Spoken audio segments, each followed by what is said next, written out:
பார்த்து வருகிறோம். மது ஊற்றி கொடுத்து சிறுமிக்கு பாலியல் தொல்லை என்று தகவல் தெரிய வந்திருக்கிறது. மதுபோதையில் சிறுமி சுயநினைவின்றி கிடந்த நிலையில் உறவினர்கள், அக்கம் பக்கத்தினர் பார்த்திருக்கிறார்கள். சிறுமியை கார் ஓட்டுநர் தனியாக அழைத்து சென்றதை அறிந்து அவரை பிடித்து தாக்குதல் நடத்தியிருக்கிறார்கள். விவரங்களோடு இணைகிறார் நம்முடைய செய்தியாளர் கதிரவன். கதிரவன், என்ன நடந்தது? முழு விவரங்கள். அந்த சிறுமி பாதுகாப்பாக இருக்கிறாரா? வணக்கம் ஹாசினி.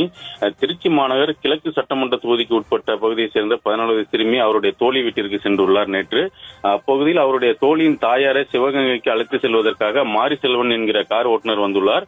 இந்த நிலையில் மாரி செல்வன் 14 வயது சிறுமியை தனியாக பேசி அழைத்து சென்றுள்ளார். சிறிது நேரத்தில் அந்த சிறுமி காந்தி மார்க்கெட் அடுத்து கீரைக்கடை பகுதியில் மது போதையில் சுயநினைவின்றி கிடந்துள்ளார். இதை பார்த்த அப்பகுதி மக்கள் போலீசாருக்கு தகவல் தெரிவித்துள்ளனர். தகவலின் அடிப்படையில் வந்த போலீசார் அந்த சிறுமியை மீட்டு திருச்சி அரசு தலைமை மருத்துவமனைக்கு சிகிச்சைக்காக அனுமதிக்கப்பட்டுள்ளனர்.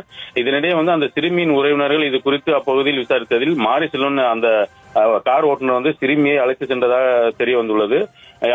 அந்த சிறுமிக்கு மது ஊற்றி கொடுத்து அவரை பாலியல்